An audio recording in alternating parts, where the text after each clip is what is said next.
Hugo de Francesco publicara este libro sobre evangelización y discipulado. Quizás lo apuró para que estuviera listo aquí. Muy bien, pero realmente es una guía muy buena, muy práctica.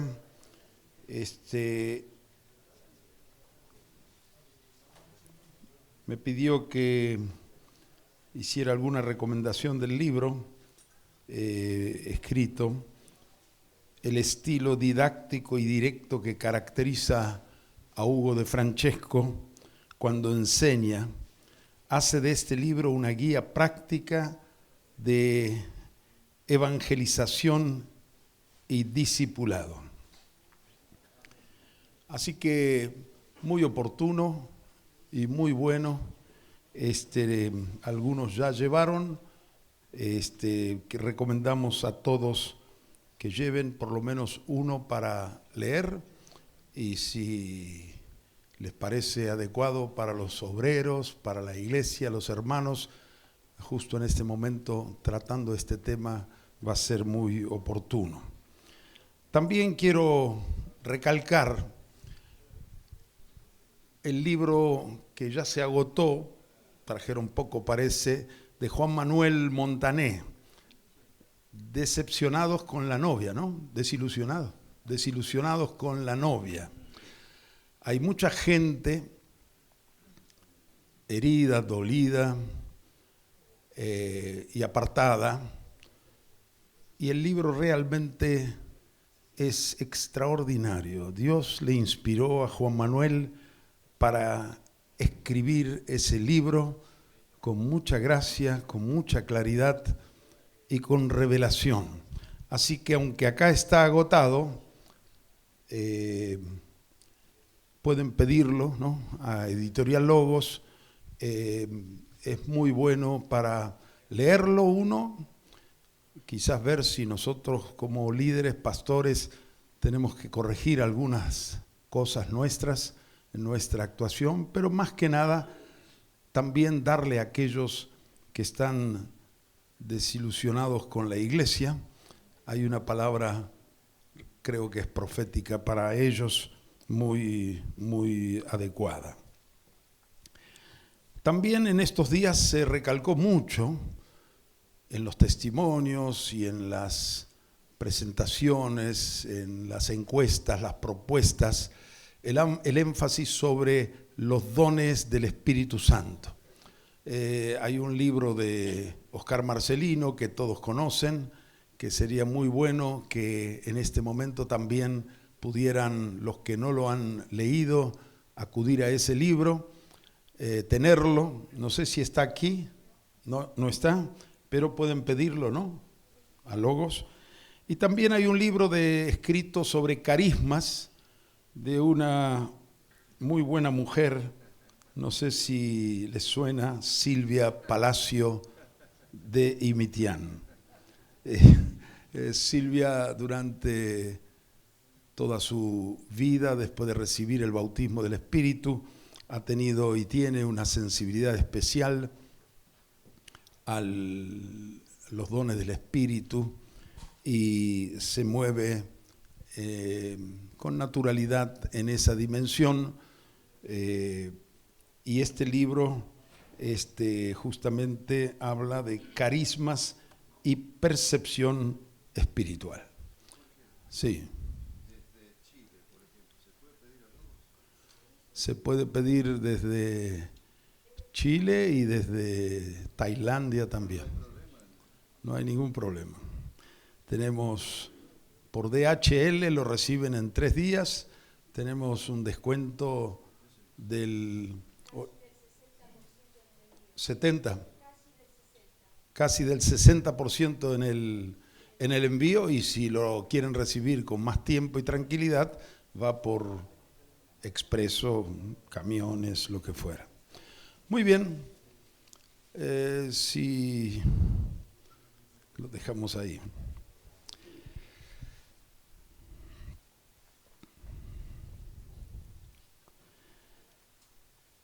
Quiero mencionar que Estamos todos muy agradecidos a Dios y gratamente impactados por toda la riqueza que ha habido en este encuentro,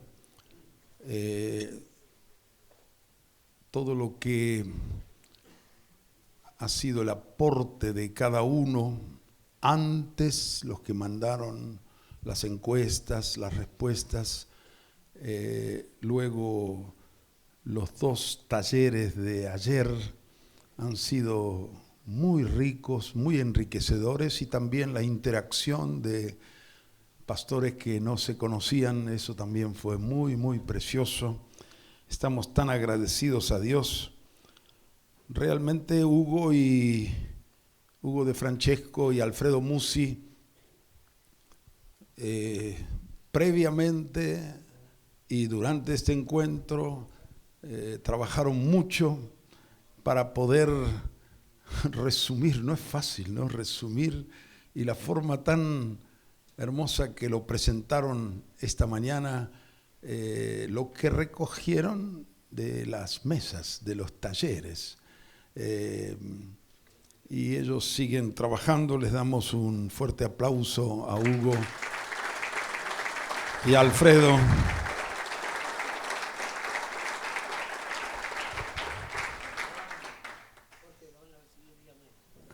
¿Cómo? Sí, todo esto que ellos compartieron, el resumen, lo van a recibir todos por mail, ¿no? También vamos a tratar de mejorar los datos numéricos que ayer fue presentado por Alfredo, porque como no estamos acostumbrados a este tipo de encuestas, comprendemos, tenemos que ir con paciencia. Muchos no respondieron a las preguntas donde habían datos. Entonces, cuando uno hace el resumen, se distorsiona todo. Entonces, lo que sí vamos a hacer es reprocesarlo de nuevo, y todos los que no respondieron no lo vamos a obligar a responder los datos numéricos, pero sí, como nosotros conocemos, vamos a hacer un número estimativo. Entonces, con eso, al completar el cuadro, vamos a tener una noción un poco más acorde a la realidad, porque ustedes saben cómo son las encuestas, se distorsiona cuando no tenemos todos los datos, habría que hacerlo proporcional, en fin, toda una cuestión, pero acá tenemos expertos en estadística, así que no hay problema. También esos datos les vamos a poder enviar por email. Quería también mencionar, como muchos saben, el año pasado con Tato fuimos a Armenia. Yo hacía 18 años que no iba. En la década del 90 yo fui por lo menos 5 veces con otros hermanos como Milton Pope, Edgardo Sureñán y otros hermanos. Nos unimos varios grupos para dar un apoyo a las iglesias de Armenia, que estaban en una explosión de crecimiento. En 5 años habían pasado de 3.000 a 50.000 hermanos, y cuando les preguntamos de qué manera podríamos ayudarles, lo primero que nos dijeron: necesitamos obreros, necesitamos seminarios, necesitamos que nos ayuden a la formación de obreros. Y por 5 o 6 años estuvimos yendo cada año, dando seminarios intensivos de 15 días, de la mañana hasta la noche, con un grupo de 150 personas, y cada año el grupo era prácticamente el mismo, y eso puso un fundamento muy sano, muy sólido en la obra allí en Armenia. Por diferentes razones dejamos de ir, y hace 1 año y medio vino una familia, un matrimonio joven de Armenia a radicarse en Buenos Aires, y se congregaron con nosotros en Condarco, y eso renovó nuestro contacto con Armenia, y los pastores de allí empezaron a pedir que volviera a Armenia. Así que el año pasado, para el mes de mayo, fuimos con Tato. Tato era la primera vez que iba, y tuvimos allí unas 2 semanas o 12 días. Fue muy precioso. También se tradujo el libro el año pasado de Jesucristo el Señor al armenio. Así que algunos de ustedes participaron con donaciones para la edición de ese libro. Se imprimieron 3.000 ejemplares. Así que cuando nosotros llegamos allí, el libro ya estaba el año pasado impreso. Se acabó de traducir el libro de Efesios, el proyecto del Eterno. Ese es un libro más extenso. Este matrimonio, la esposa, Cristiné, la esposa de Abel, ella es periodista y también maestra, y el libro Jesucristo el Señor lo tradujo del inglés al armenio, porque español no sabía el año pasado, pero ya en este año y medio aprendió bien el español, y el libro de Efesios lo tradujo del español al armenio. Así que estamos preparando para en estos días enviar el PDF para que también lo imprimieran. La traducción lleva tiempo y nos costó $1.500. Ella quería hacerlo gratuitamente, pero están en necesidad económica aquí, así que hemos ya cubierto con Tato y yo esa cifra por la traducción, y con la venta de los libros de Jesucristo el Señor quedó allí $1.500, y necesitamos para la impresión de por lo menos 1.000 ejemplares otros $1.500 más. Así que si alguno quiere donar $50, $100 en forma personal o desde su congregación, nosotros viajamos el 1 de mayo, así que antes de esa fecha pueden avisarle a Tato, puede ser en pesos, lógicamente, o en dólares, como quieran. Entonces estaremos también agradecidos si podemos reunir ese faltante que tenemos para ir allí.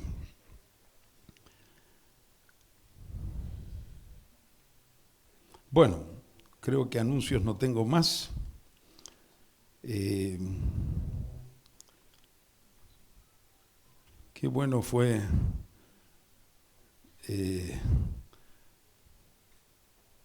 lo que compartió Ángel ayer y hoy. Yo le dije recién, bueno, ya diste vos las conclusiones, el desafío, así que nos podemos ir. Me dice, no, dice Ángel, hay que remachar. Hay que, bueno, yo me acordé también que en boca de 2 testigos conste toda palabra, así que si ustedes creen en la repetición, dicen en latín repetitut mater studiorum, la repetición es la madre de la enseñanza. Así que si algunas cosas que digo esta mañana son repetición, también las conclusiones que recogieron de los talleres, ahí estaba ya todo dicho también. Así que bueno, va a ser por otra repetición más. Abramos nuestras Biblias para introducir mi palabra. Jeremías capítulo 6.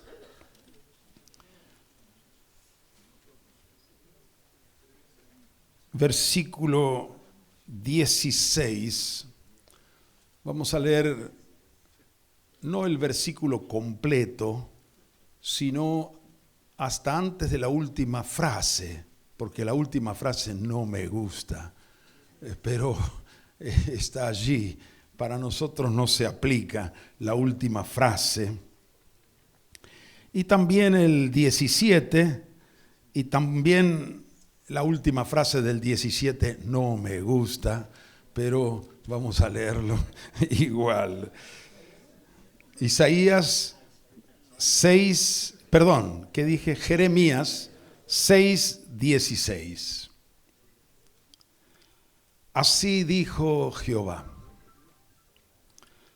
paraos en los caminos y mirad, y preguntad por las sendas antiguas,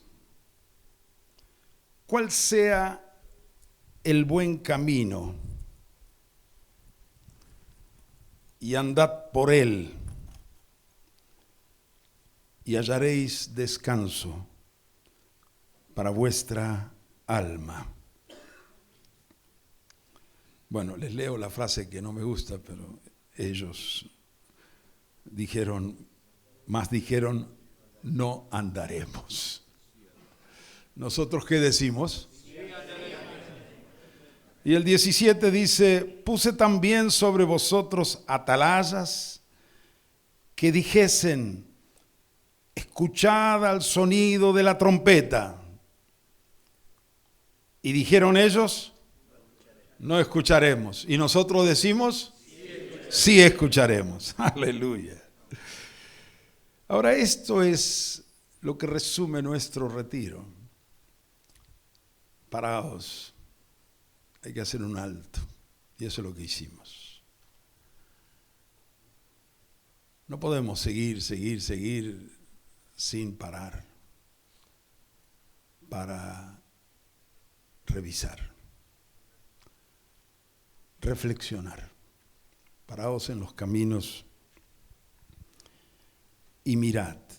Es detenernos en nuestra trayectoria, hacer un alto para revisar,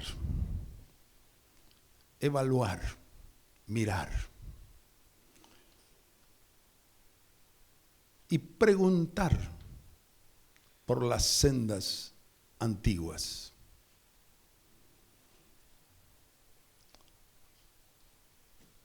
Preguntar por el buen camino. ¿Estamos yendo bien? ¿Estamos en las sendas antiguas? Algunas versiones dicen las sendas eternas. Aleluya. En Dios no hay cambio. Amén.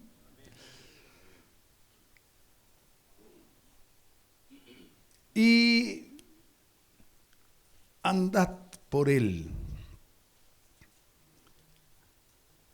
Ese es el mandamiento, la conclusión de estos 4 verbos: parar, mirar, preguntar y andar.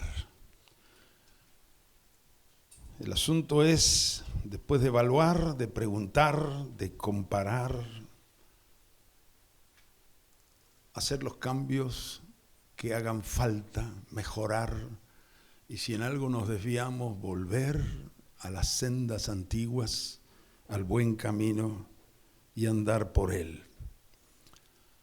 Esto es un camino, no es una experiencia.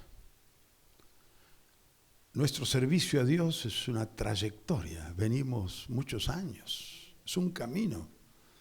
Y lo que nosotros tenemos que hacer es los cambios que hagan falta, las mejoras, o si estamos bien, bien, y si estamos flojos en algo, mejorar y caminar. Y la promesa es increíble. Hallaréis, ¿qué? Descanso para vuestras almas. Descanso, algunos estamos cansados de tantas cosas, del trabajo, la obra, los problemas, las dificultades, las frustraciones, los anhelos no cumplidos, nuestras propias limitaciones, nuestra propia incapacidad. Pero aquí hay una promesa que vamos a encontrar descanso. Descanso mientras seguimos caminando. Porque hay una forma de caminar que nos cansa. Y me acuerdo de un precioso siervo de Dios de Francia, Pierre Truchel, que nos visitó en Argentina, lo conocimos en AFI, fue uno de los fundadores de AFI, esa Asociación Apostólica Internacional, que dijo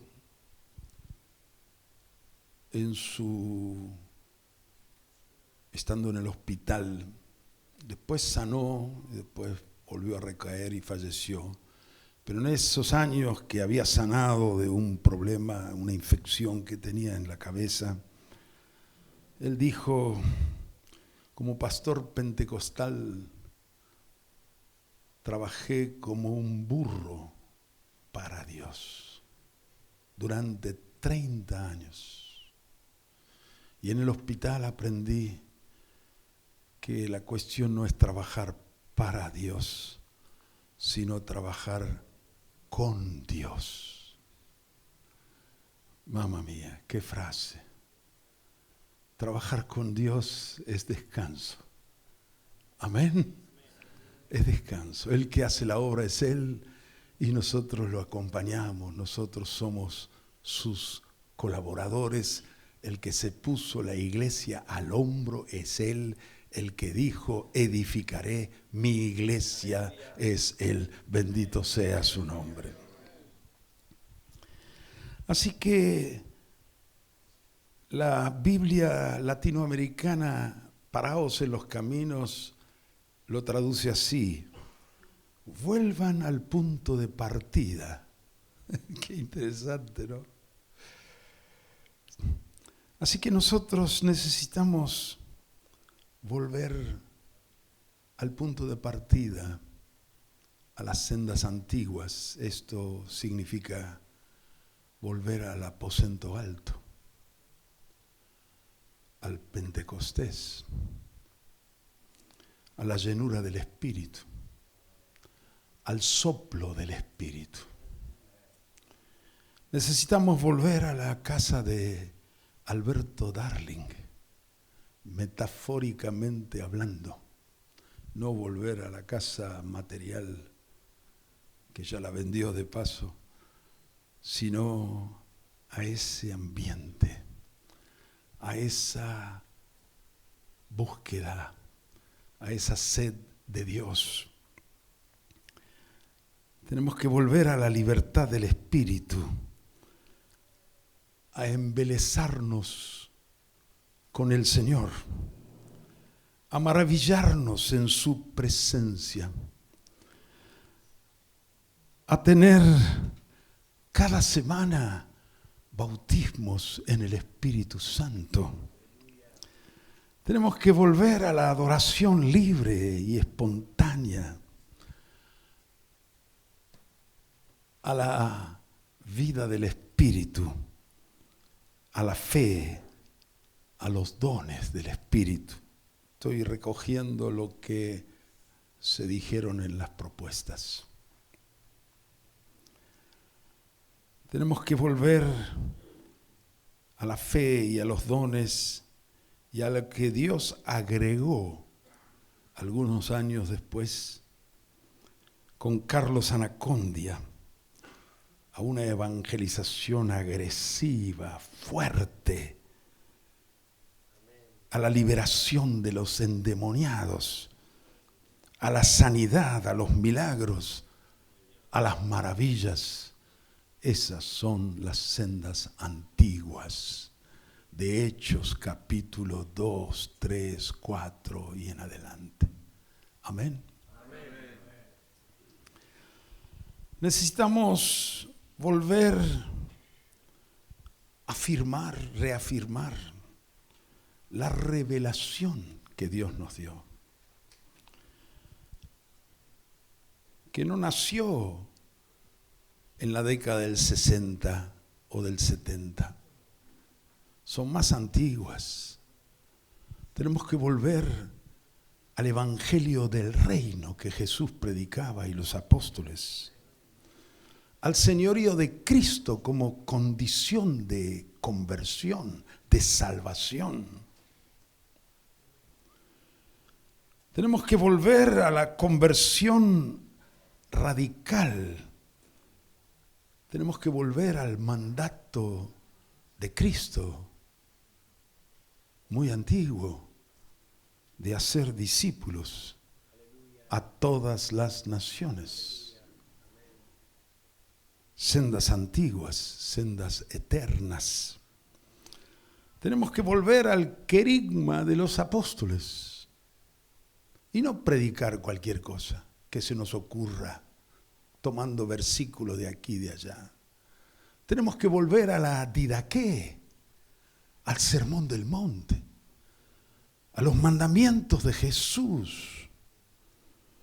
Tenemos que volver a la indisolubilidad del matrimonio, a la visión de una sola iglesia, gloriosa, santa, iglesia multitudinaria, una iglesia funcionando con los 4 ministerios de Efesios 4, apóstoles, profetas, evangelistas, pastores, maestros. Una iglesia operando con los 9 dones del Espíritu. Tenemos que volver a las 27 verdades que Ángel nos compartió el año pasado. Y tenemos que volver. Siempre tenemos que volver. Preguntad por las sendas antiguas, por el buen camino.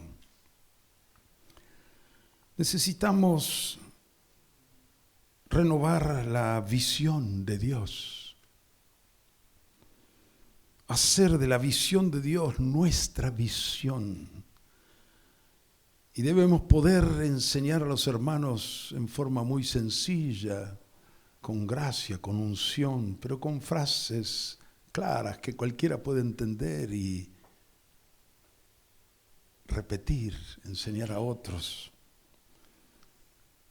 El propósito eterno de Dios es tener una familia de muchos hijos semejantes a Jesús. Y para hacerlo más didáctico, hemos inventado unas siglas que llamamos UMEF. ¿Se acuerdan de UMEF? Una familia, unidad, de muchos hijos, multiplicación, semejantes a Jesús, edificación y la formación de obreros. Y todo el mundo, todos los discípulos sabían que la visión se podía sintetizar con una sola palabra, UMEF, y ya tenían claro. Más adelante inventamos otra palabra, Borea, visión, oración, relaciones firmes, estrategia y acción. Y todos los discípulos tenemos que volver a las cosas sencillas que hacía que todo el mundo, sin tanto PowerPoint y qué sé yo cuánto, todo bienvenido, pero todo el mundo lo entendía y cualquiera tenía todo claro en pocas palabras. Tenemos que volver a poner todas las enseñanzas juntas para que cualquiera sepa qué enseñar.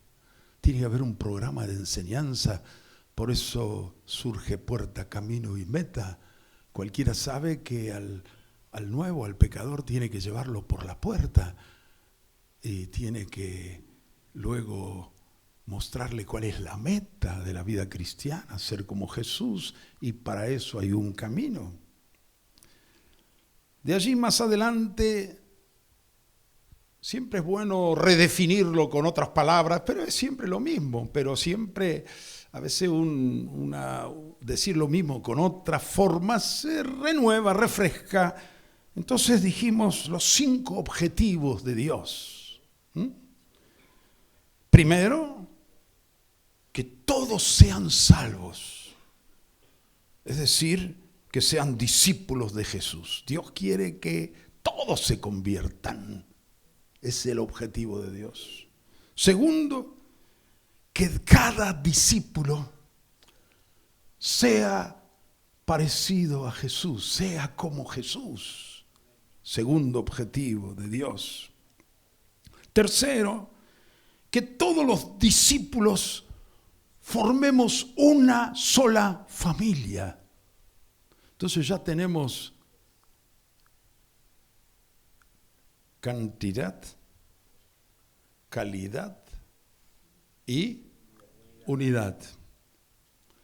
Cuarto objetivo de Dios, que la comunidad de discípulos seamos sal de la tierra y luz del mundo. Es decir, factores para la transformación de las naciones. No podemos olvidar lo que Dios no se olvida. Dios sigue amando al mundo y a las naciones. Y la iglesia, si crece en cantidad, en calidad y en unidad, en esa medida que crezca en estas 3 dimensiones, se transformará naturalmente sal y luz e influenciará a las naciones para su transformación y para la conversión de muchos. Y el quinto objetivo es el objetivo abarcativo. Dice que decimos todos estos objetivos apuntan al objetivo final. ¿Cuál es? La alabanza de la gloria de Dios. Amén. Estos 5 objetivos, cada discípulo, cada hermano lo tiene que tener claro, lo tiene que aprender, lo tiene que poder decir, creer, proclamar, enseñar a otros. Ya estamos con discípulos que tienen claridad hacia dónde vamos, el camino, la senda antigua. Amén.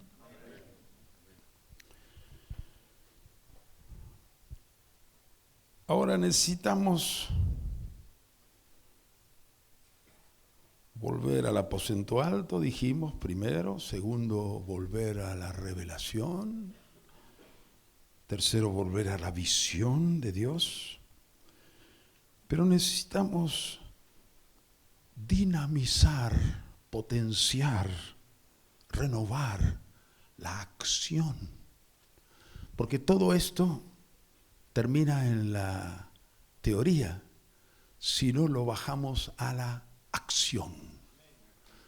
La iglesia es un cuerpo y el cuerpo sirve para trabajar y todos los miembros están involucrados en este trabajo. Necesitamos dinamizar la acción en el poder del Espíritu Santo. Amén. Lo voy a decir con la mayor sencillez posible. La acción consta de 5 cosas. Primero, evangelizar. Ya Ángel nos habló bien esta mañana sobre eso. El sacerdocio de todos los creyentes. Que cada uno como sacerdote tenga una lista de oración, lista de inconversos a los que propone alcanzar, amar, servir, evangelizar, sanar, bendecir. Lista de oración. Eso pone en marcha cada hermano, cada discípulo. Algunos llamamos a esa lista de oración la parcela, el cuaderno, la parcela. La parcela es que uno tiene que saber cuál es el pedazo de terreno en el cual está sembrando, regando, visitando, carpiendo. Está trabajando en un campo concreto, sea esa lista de 5 personas, 10, 20, la que sea. Pero imagínense una congregación de 100 personas. Si cada uno tiene una lista de oración, digamos, de 10 personas, esa congregación está orando por 1000 personas. Y no es un gran esfuerzo, pero es concreto. Hay que motivar, hay que inspirar, hay que animar, hay que alentar. No hay que condenar, no hay que exigir. Hay que inspirar. Nuestra función principal es ser motivadores con nuestro ejemplo, con nuestra enseñanza, con nuestra oración. Edileo, en ese sentido, el año pasado vino como anillo al dedo. Un hombre de la otra punta del mundo vino a decirnos las mismas cosas. Y puso algunos ingredientes que nosotros necesitamos mejorar, reforzar. Ese asunto desde el primer día, marcarlos como obreros. El llamado es: venid en pos de mí, ¿para qué? Y os haré pescadores de hombres. Así que el día que se bautizan, no solo le decimos: ahora tus pecados te son perdonados, ahora sos un hijo de Dios. Ese mismo día le decimos: ahora sos un obrero de Dios. Amén. Entonces, evangelizar. Segundo, es hacer discípulos. Pero no es lo mismo evangelizar y hacer discípulos, no. Evangelizar es sembrar. Hacer discípulos es cosechar. De esos que evangelicé, a muchos, alguien responde y le tengo que guiar al arrepentimiento, a creer que Jesús es el Señor. Le tengo que guiar al bautismo del Espíritu Santo. En ese proceso de arrepentimiento, conversión, tiene que haber confesión de pecados, sanidad interior, liberación, si hace falta, de demonios, bautismo del Espíritu Santo. Eso es hacer discípulos. El que no era discípulo, lo evangelicé. Ahora que recibió el evangelio, tengo que concretar y hacerlo discípulo. Amén. Segunda acción. Tercera acción, discipular o enseñar. Es lo mismo. Pero ¿cuál es la diferencia entre hacer discípulos y discipular? Lo hice discípulo, ya está, ya es un discípulo. Ahora, si es un discípulo, ¿qué tengo que hacer? Formarlo, enseñarle, discipularlo. Entonces ahí entra que cada nuevo tiene que tener un discipulador. Alguien que se pegue, que asuma la responsabilidad de ser su padre espiritual. Tiene que haber un discipulador. El discipulador tiene que tener un programa de enseñanza. No decirle lo que se le ocurra. Tiene que saber edificarlo con la palabra. 1, 2, 3, 4. Aconsejarle, responder sus preguntas, encontrarse con él. Programa de enseñanza. Qué bueno lo que contaba Divano. Tenemos alrededor de 100 personas caminando con Jesús. Siempre. Quiere decir que eso es un material práctico, muy útil. Caminando con Jesús. Entonces, niños, adolescentes, jóvenes, mayores, todos lo entienden, todos pueden hacerlo y es muy dinámico, muy accesible. Si no conocen el material, procuren conocerlo. Ese material lo preparó Ángel Negro y está en Logos. Después tenemos el material Puerta, Camino y Meta, que también son materiales que ustedes conocen muy importantes. Como mencionó ayer a Claudio, algunos trabajamos con gente muy sencilla. El material Puerta, Camino y Meta está preparado para un nivel, digamos, secundario. Gente que ha hecho el secundario o está en... Puerta, Camino y Meta está un poco elevado. Entonces, pero ustedes lo tienen y pueden bajarlo al nivel de un niño, a un nivel de 4º grado, porque hay mucha gente intelectualmente está a un nivel de 4º grado. Hay que hacer una versión que ustedes, porque cada grupo de gente sencilla es un poco diferente. Entonces cada uno de ustedes sabe cómo bajarlo a un nivel que sea más comprensible. Ustedes sí lo pueden entender, pero tenemos que trabajar y preparar ese material. No tenemos que descuidar el discipulado de niños. Está todo muy bien con la escuela dominical, pero no es suficiente. Los niños tienen que ser discípulos y tienen que ser discipulados. Aún nuestros hijos, nuestros nietos, discipulado. De esta forma le vamos a ganar al mundo. Solo con 40 minutos de escuela dominical el domingo no es suficiente. Tenemos que motivar a los padres que sean los discipuladores de sus hijos. Cuesta, pero tenemos que hacerlo. Entonces en la acción tenemos primero evangelizar, segundo hacer discípulos, tercero discipular, cuarto formar obreros.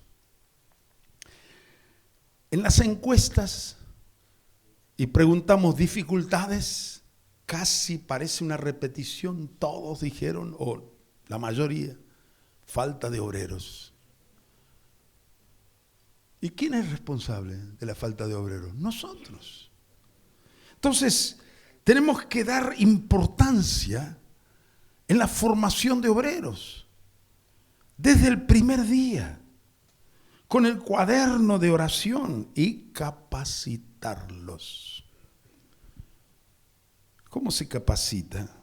Como Jesús, de dos maneras. Una es, sígueme. ¿Sabés qué significa sígueme? En lenguaje nuestro, vení conmigo. Entonces el discípulo le dice al discípulo nuevo, vení conmigo. ¿Y Jesús qué hace? Evangeliza, el otro está viendo. Sana a los enfermos, está aprendiendo. Está echando fuera demonios, está aprendiendo. Está predicando, está aprendiendo. Qué fácil que es la escuela de Jesús. Capacitar es decirle al discípulo, vení conmigo, vamos a la plaza, vamos al hospital, vamos a visitar una villa, vamos a visitar una familia, vení conmigo. A eso Jesús le agregaba instrucciones, enseñanzas, no teología. La teología tiene su lugar, tiene su valor a cierto nivel, pero para formar obreros hay que enseñarles lo que ellos necesitan para hacer la obra, para evangelizar, para ser discípulos. Tenemos que hacerlo más sencillo. Otra forma que Jesús hacía es enviarlo de 2 en 2. Formar equipos de 2. Envió a los 70 de 2 en 2. A los 12 los envió de 2. Y nosotros podemos hacer lo mismo. 2 discípulos enviarlos para que hagan determinadas cosas muy importantes. Pero formar obreros no termina allí. Es necesario hacer lo que hizo Jesús: supervisar, recibir informes cuando vuelven, cómo les fue, hacerles preguntas, que ellos pregunten, corregirlos, alentarlos y enviarlos nuevamente. Es muy importante alentarlos y hacer el seguimiento. Esa es la clave para la formación de obreros. Y número 5, la acción número 5.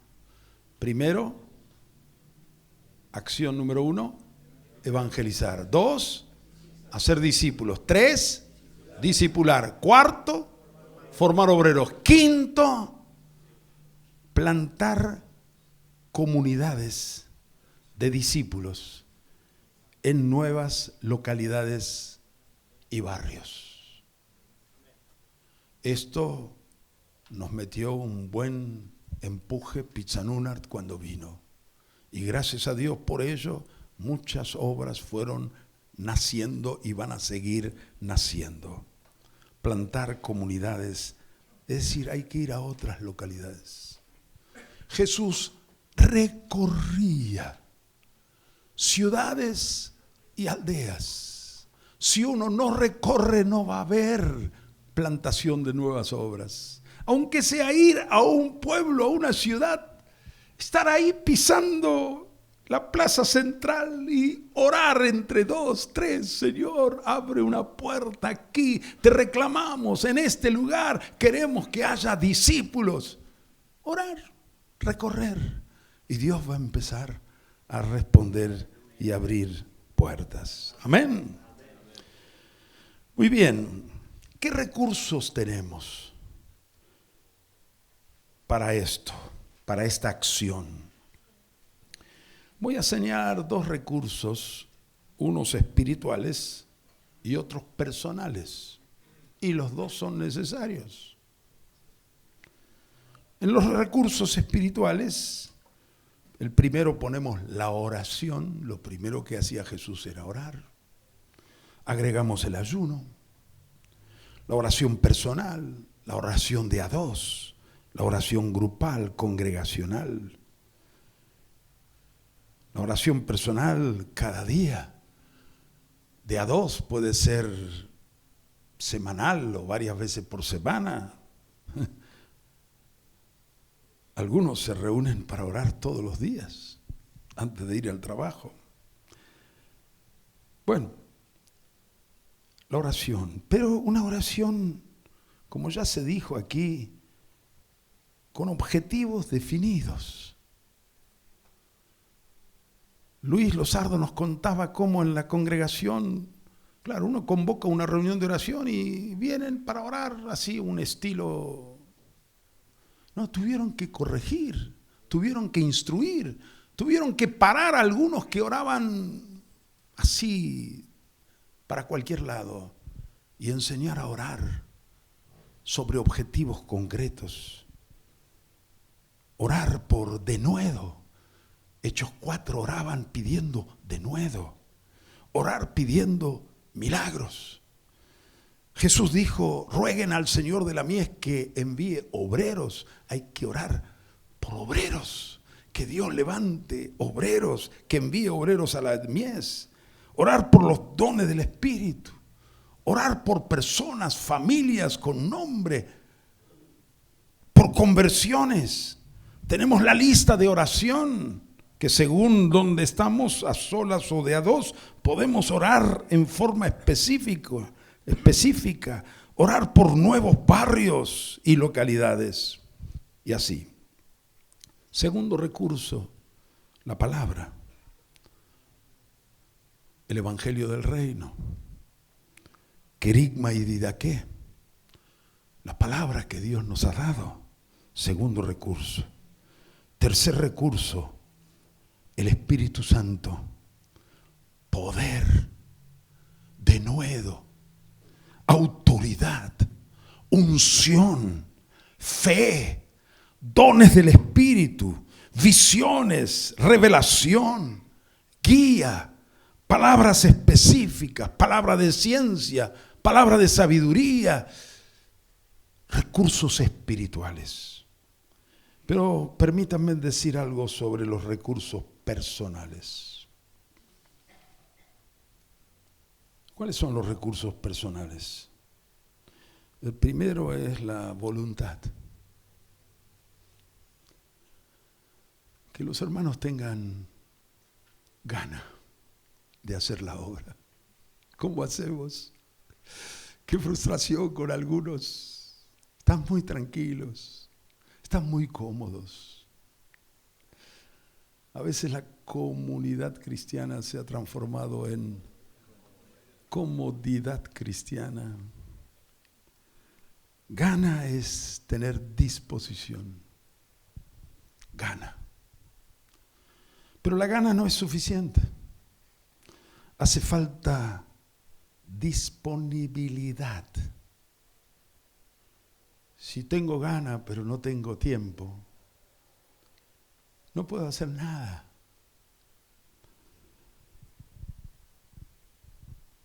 ¿Qué es tiempo? Es vida.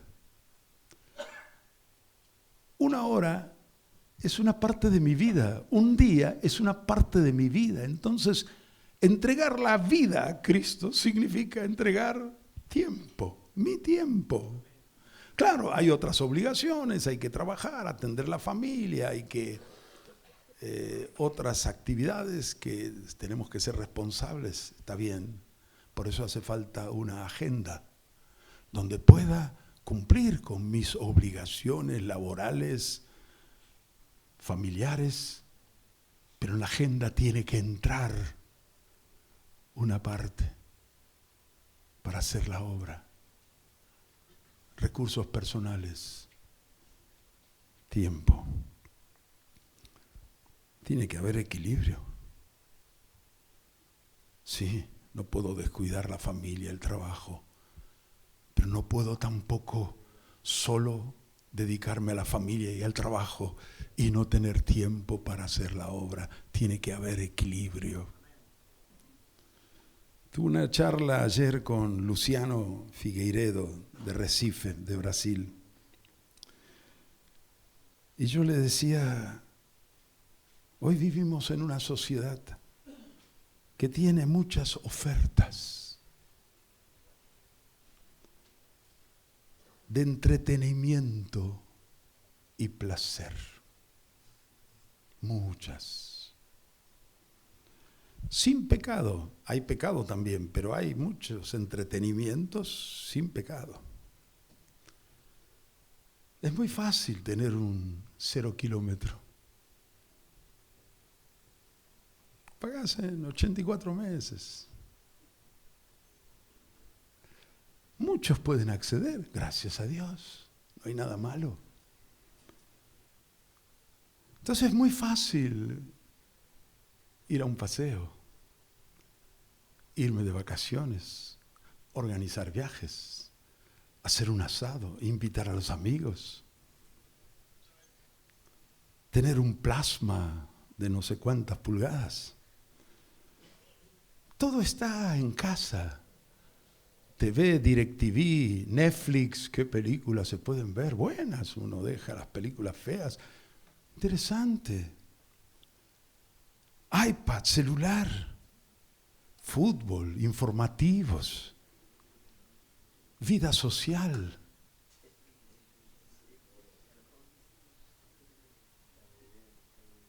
No es pecado.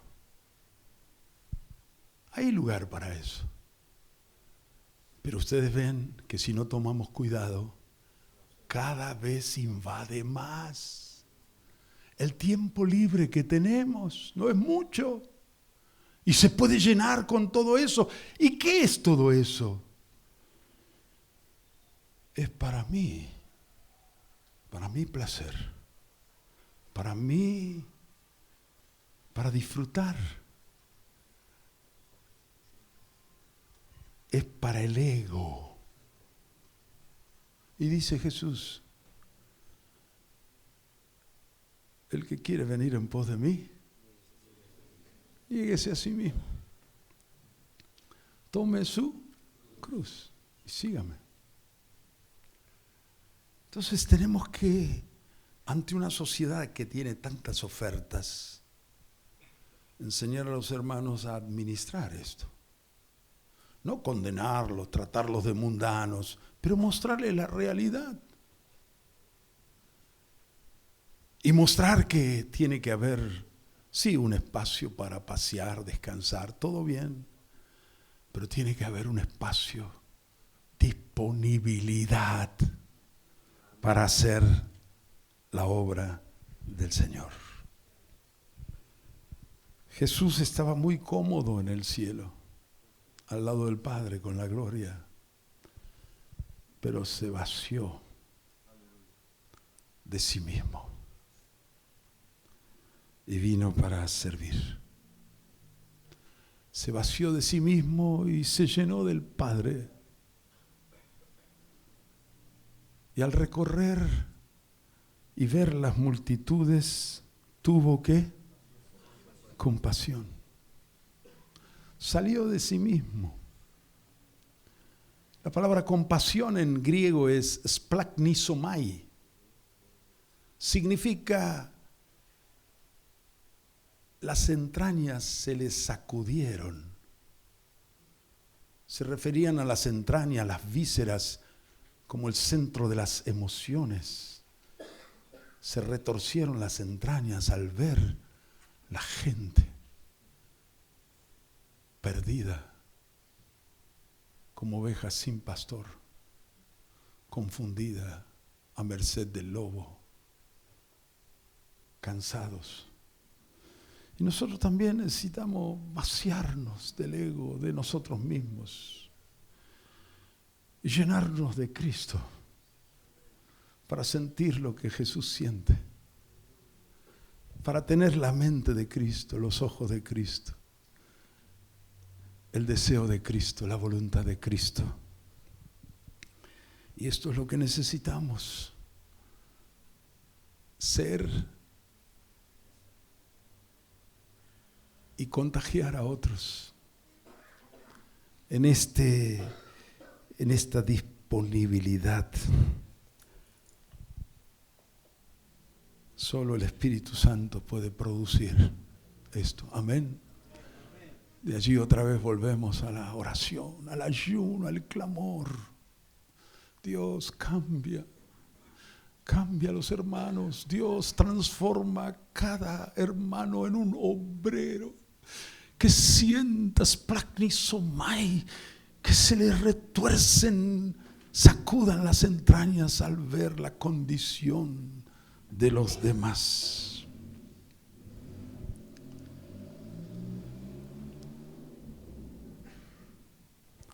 Necesitamos volver a una estructura de funcionamiento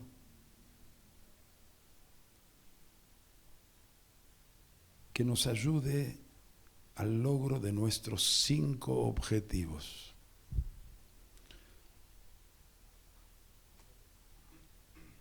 Estructura no es una mala palabra.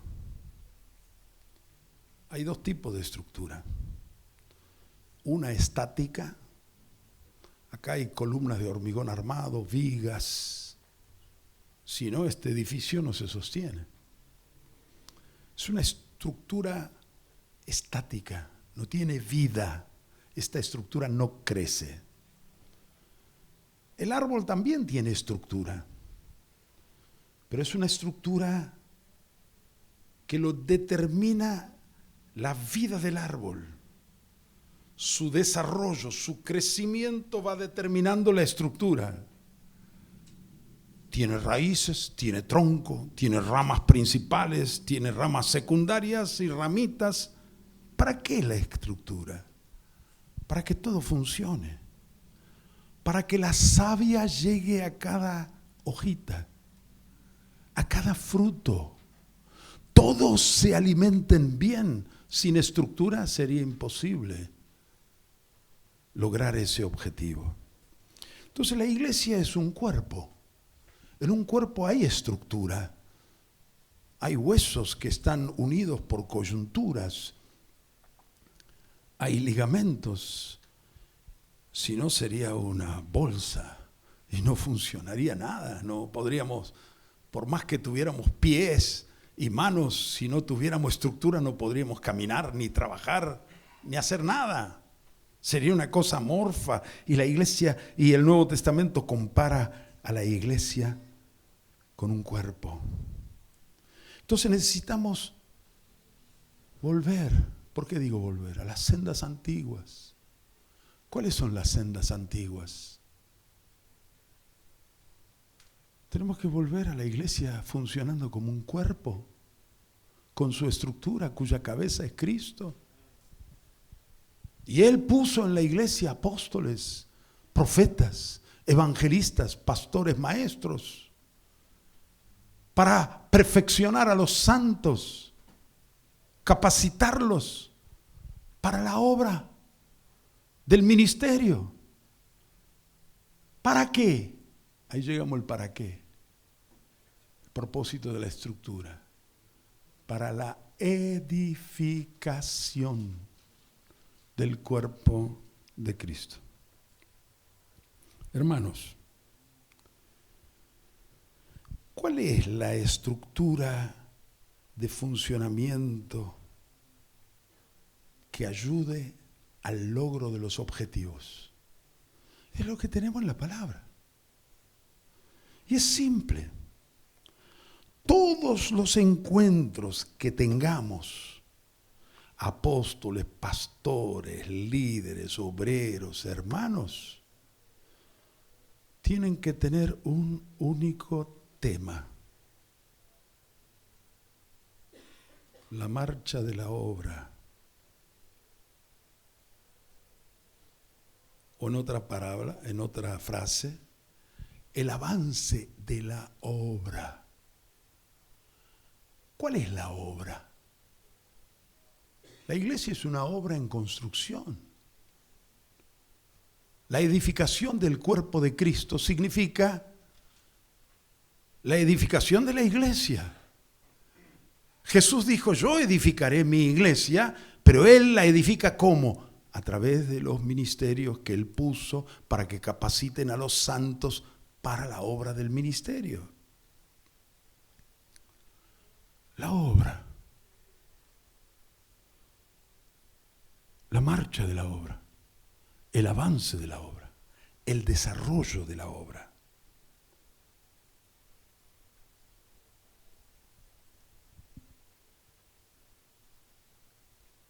En términos del Nuevo Testamento, la edificación de la iglesia. ¿En qué? En calidad, en cantidad y en unidad. Edificar la iglesia no es solo edificar a los hermanos que ya son iglesia. En una obra en construcción, permanentemente están llegando nuevos materiales, si no la obra se para. Ladrillos, arena, cal, cemento, hierro, madera, caños, van llegando, los camiones vienen. Esa es la evangelización. Entonces edificar no es solo edificar a los hermanitos, sino agregar nuevos que vienen, se convierten, se bautizan. Y a esos hay que discipularlos, formarlos como obreros. La iglesia se tiene que extender a otras localidades. Edificación de la iglesia en calidad, cantidad y unidad, en donde ya estamos instalados y en nuevas localidades. Otra palabra sería el crecimiento de la iglesia. ¿En qué? En calidad, en cantidad, en unidad, donde ya estamos y en nuevas localidades. La iglesia es, como dijimos recién, una gran obra en construcción. Y Jesucristo, su arquitecto, constructor, fundamento, está vivo. Significa que está activo. No es que Él puso y encomendó a los apóstoles y Él se fue. Yo estoy con ustedes todos los días hasta el fin del mundo. No es que se fue solamente, Él volvió y se instaló por el Espíritu Santo en medio de nosotros. Entonces Él constituye apóstoles, profetas, evangelistas, pastores, maestros, no para que los apóstoles hagan lo que quieran, sino para que Él, estando en ellos y con los dones ministeriales que le dio a ellos, Él guíe, impulse la edificación a través de nosotros, a través tuyo, a través nuestro, a través de los hermanos. ¿Qué es la obra? ¿Qué es lo que Jesús quiere hacer hoy? Y como dijo Pierre Touchel, no trabajar para Cristo, sino trabajar con Cristo. ¡Uy, qué importante! ¿Qué es lo que Jesús hoy quiere hacer?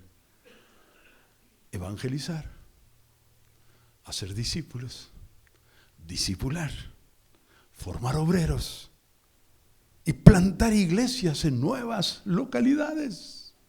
Lo mismo que Él hacía. Él no cambia.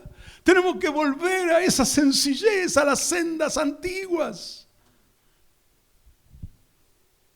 Entonces, cada vez que los apóstoles se reúnen,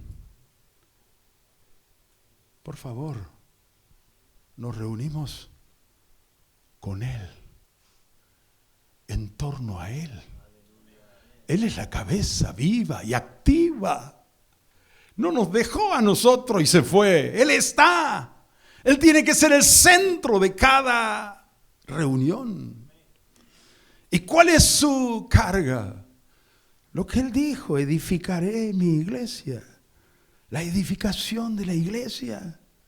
Él está mirando eso. ¿Cuántos están siendo evangelizados? Porque Él nos dijo: vayan por todo el mundo y predican el evangelio a toda criatura. A todos hay que evangelizar. Él impulsa con su presencia en nosotros y entre nosotros a que haya evangelización. ¿Cuántos se están bautizando, haciéndose discípulos? ¿Cuántos están siendo enseñados? Y Él sigue impartiendo gracia a todos estos ministerios para capacitar a los santos. Porque cada uno de nosotros, cada uno de los hermanos recibe gracia conforme a la medida del don de Cristo. Amén. Él está presente. Todos obreros en esta construcción, todos involucrados, todos conectados con Jesús, todos siendo capacitados a través de los ministerios principales, todos acoyuntados, unidos al cuerpo por coyunturas y todos funcionando. La iglesia es el edificio y a la vez la empresa constructora. Permítame un ejemplo. Una empresa constructora gana la licitación para construir una autopista de 300 kilómetros. Hay un jefe general, llamémosle director general. Él recibe los planos, las características, todo. Él tiene un equipo de ingenieros, de administrativos. Hay gerentes en cada área. Hay jefes de áreas. Hay gerentes, director general, gerente, jefes de área, encargados y obreros. Digamos un ejemplo en esta empresa constructora: director general, gerentes, jefes de área, encargados y los trabajadores, los obreros. Todos están compenetrados de lo mismo. Todos apuntan a lo mismo. Tiene que estar todo interlazado, todo interrelacionado, y va bajando de arriba a abajo la dirección que ellos y lo que cada uno tiene que hacer. Finalmente, cada obrero sabe lo que se espera de él, lo que tiene que hacer.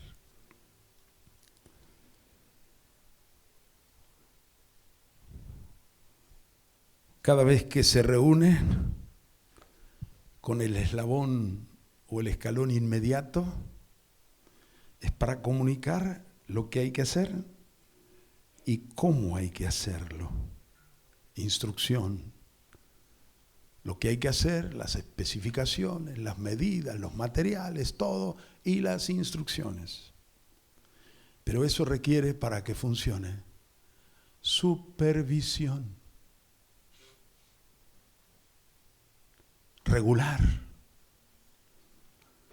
Recibir informes del avance, la marcha de la obra, el avance de la obra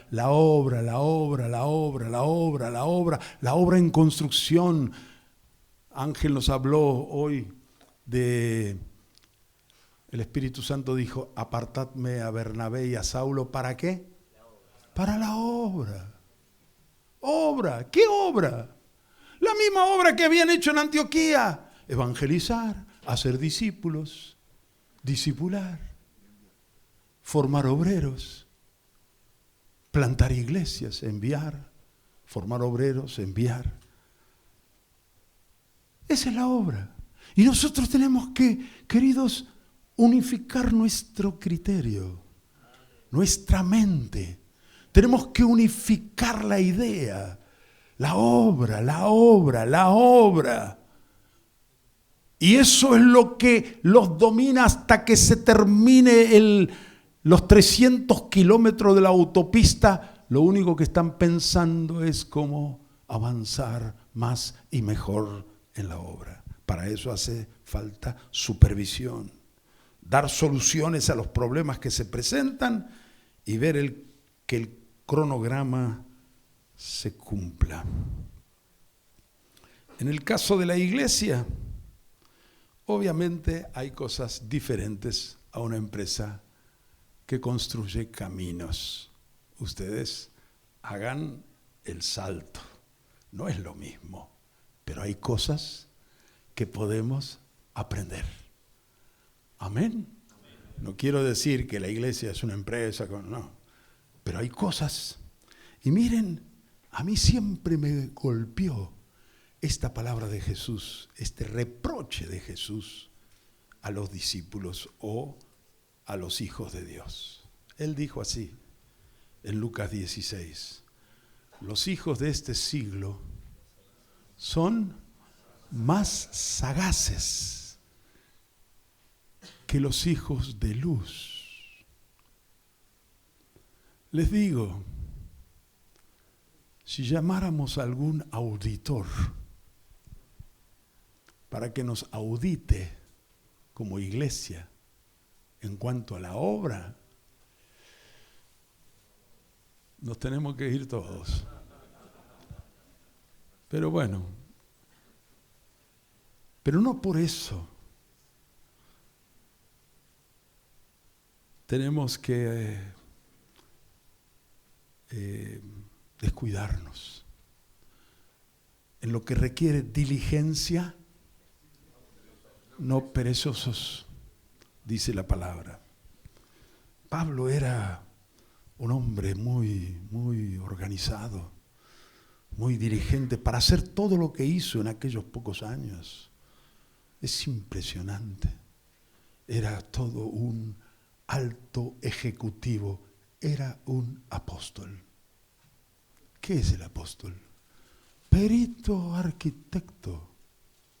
Yo como perito arquitecto puse el fundamento, que cada uno mire cómo sobreedifica. La obra, la obra, la obra.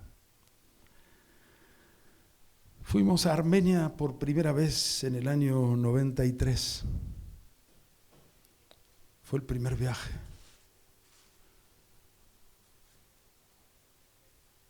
Yo estaba con un hermano armenio de acá de Buenos Aires, Armen Ayetian, con quien nos convertimos juntos y servimos al Señor en nuestros años jóvenes. Ahora él es uno de los ancianos de la Iglesia Evangélica Armenia en Buenos Aires.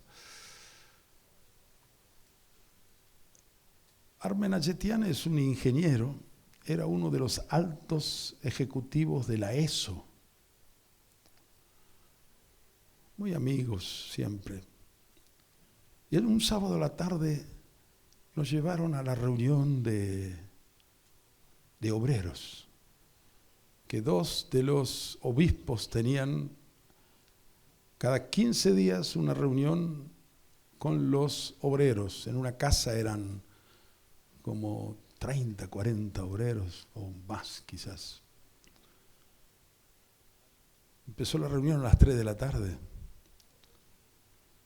Todos con grupos en sus casas o en alguna casa. Algunos grupos de 30, de 40, de 50, algunos tenían 120, 150. Yo he estado en grupos donde, claro, por la explosión, el crecimiento que tenían, no podían tener grupos más chicos. Esa reunión empezó con oración. Todos de rodillas, todos orando, como 1 hora y media sin parar. Alguien levantaba más la voz y otros, pero todos al mismo tiempo oraban. La hora y media que fue de oración, todos oraban todo el tiempo, pero el que levantaba la voz, los demás bajaban la voz, entonces se escuchaba lo que cada uno oraba, y oraban, y oraban, y oraban. ¿Qué era el tema? La obra, la obra, la obra. La gente, los hermanos pidiendo al Señor, todos enfocando. Bueno, terminó ese periodo.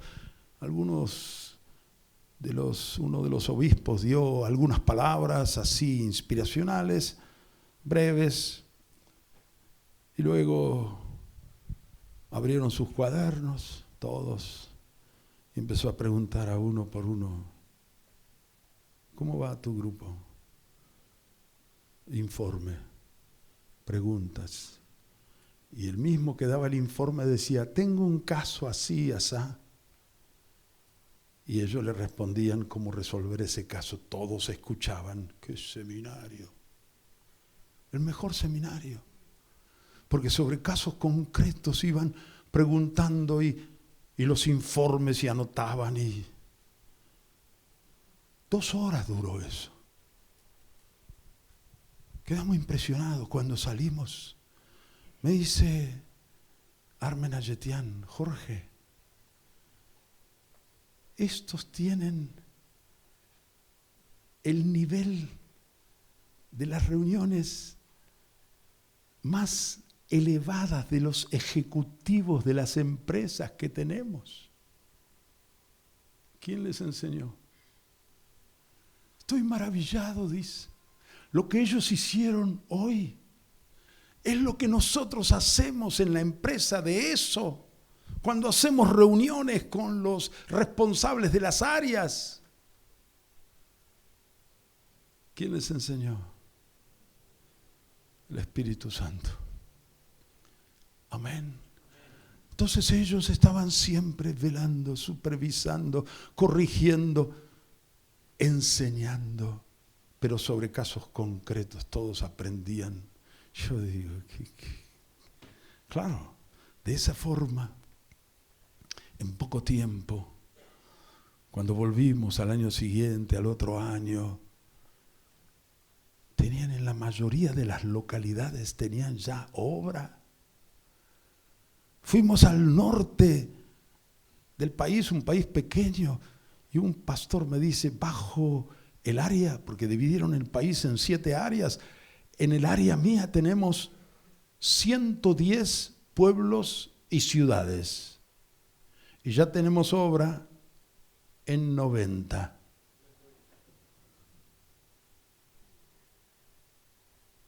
¿Cómo están? Se reúnen, oran, son espirituales, son carismáticos.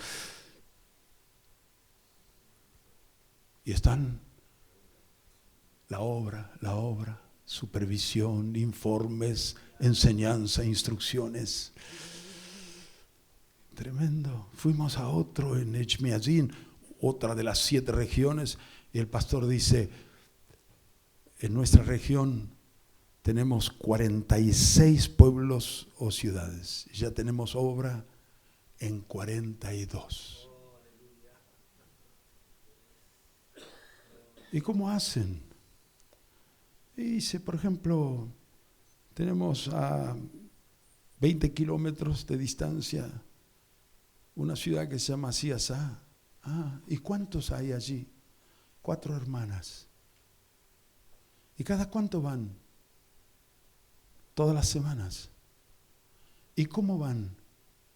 Caminando. No tenemos plata para poner nafta. Tenemos auto, pero no tenemos plata. Y él se iba, el pastor, con 2 discípulos, 20 kilómetros, ¿cuántas horas son? 5 o 6 horas. Tiene 5 o 6 horas para orar, para discipular.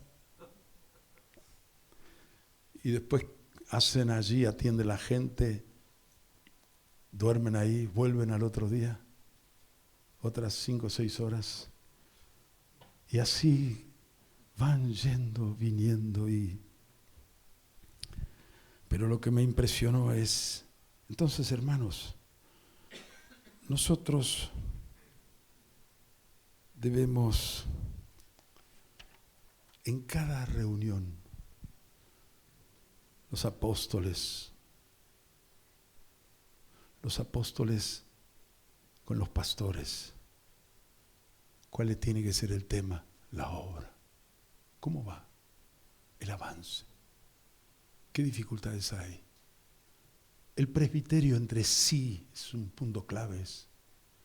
Yo me acuerdo, sigo la escala. Apóstoles con los pastores con los líderes de hogar. Otra vez, lo mismo. El líder de hogar con los discipuladores. Lo mismo. ¿Cómo va? Con gracia, con amor, con oración, con el Espíritu Santo. Tiene que ser una estructura dinámica, funcional. Bendito sea el nombre del Señor. Amén. Yo me acuerdo en nuestro mejor tiempo, y los que se acuerdan o los que estaban en ese tiempo se van a acordar. Nos reuníamos con Iván, con los líderes de los hogares, y el tema era la obra. Orábamos, había un tiempo de bendición, palabra inspiracional, y luego, ¿cómo va tu grupo? Él informaba, preguntas, qué dificultades hay, el otro.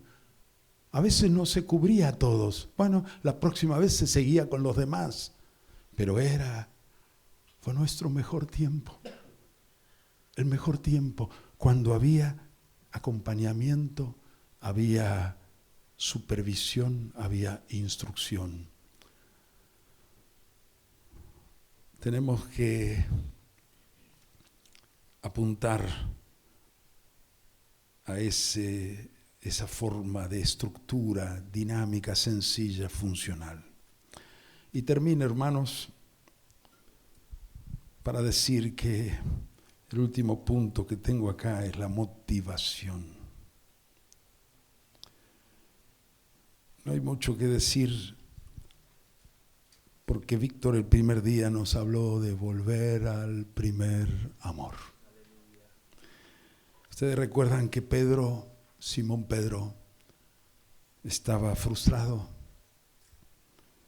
desmotivado, fracasado, decepcionado de sí mismo. y quiso volver a su antiguo oficio y le dijo a sus compañeros: muchachos, me voy a pescar. Y los otros dijeron: vamos nosotros también. No pescaron nada. A la mañana Jesús los buscó y le preguntó a Simón. ¿Qué le preguntó? 3 veces. ¿Me amas? Y ahí lo levantó. Pedro le dijo que sí, molesto porque le preguntaba solo a él. Eso es algo personal. Y la tercera vez, tú sabes todas las cosas. Tú sabes que te amo. Y uno puede rellenar lo que no está escrito con su imaginación. Has dejado tu primer amor. Apocalipsis, ¿no? Arrepiéntete. ¿Y qué más le dice? Haz las primeras, ¿qué? Obras. Es el verdadero arrepentimiento, no es llorar. Es cambiar. Es volver al principio. Paraos en los caminos. Mirad. Preguntad por las sendas antiguas. ¿Cuál es el buen camino? Y andad por él. ¿Y dijeron ellos? No. ¿Y nosotros qué decimos? Sí. Amén. Andaremos por él. Volvemos a las primeras obras. Bendito sea el nombre del Señor. Amén.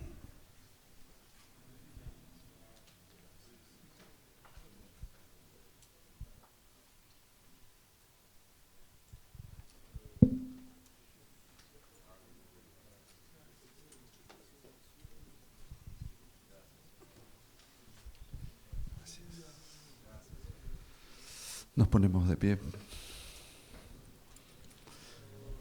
Llegamos al final, pero